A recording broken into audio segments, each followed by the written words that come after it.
دائما غتكون حسيتي بلي حياتك واقفه، ولكن ما عرفتش علاش. المشكله ماشي في الصعب، المشكله فيك انت. ماشي تشوف المشكل صافي فيك وغتحبس، لا، غادي تنوض وغتخدم وعمرك تحبس. ولكن انت من داك النوع اللي كيسبيها في الاعضاء ولا كيسبيها في الصحه. الفيديو خاص تسمعو.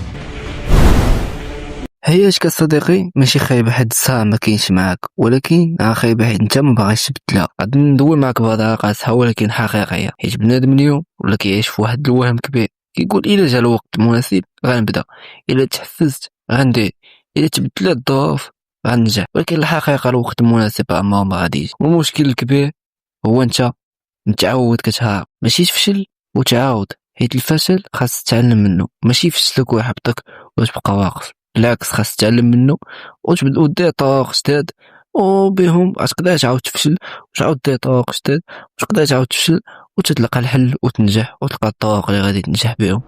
وإلا كنتي انت من داك النوع اللي كيشوف الفيديوهات التحفيزيه وكتحس براسك غادي تبدل ومن بعد كترجع لنفس البلاصه، غتسول هذا السؤال نتاع علاش. انا غادي نقول لك علاش. حيت التغيير ماشي شعور، التغيير قرار، وانت اللي خاص قرار وخصك تبدل.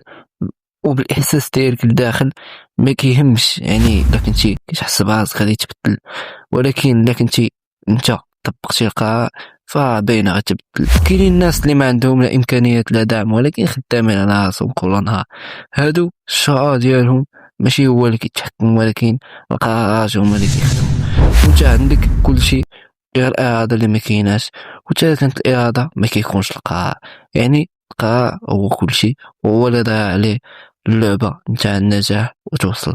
واخا تكون قاري ولا ذكي ولا عندك الافكار، الا ما خدمتيش داكشي البسيط. والو. وخاص دير في بالك ما كاين حتى واحد غيجي ينقذك، لا صحابك لا عائلتك لا حتى شي واحد، الا ما وقفتيش مع راسك وكتبقى ديما في بلاصتك. دابا عندك جوج اختيارات، تبقى تشكي وكتلقى الاعذار، ولا تبدا اليوم ودابا وفي هاد الدقيقه اللي داكشي اللي عندك. ماشي خاصك تكون واجد، خاصك غير تبدا. وحاجه وحده كنأكدها لك، الا ما تبدلتيش دابا غادي تندم من بعد، ولكن من بعد غيكون تاخر بزاف. وحتى انا ما بقى ليا ما نقول لك من غير 1 بي كان هنا تهلا.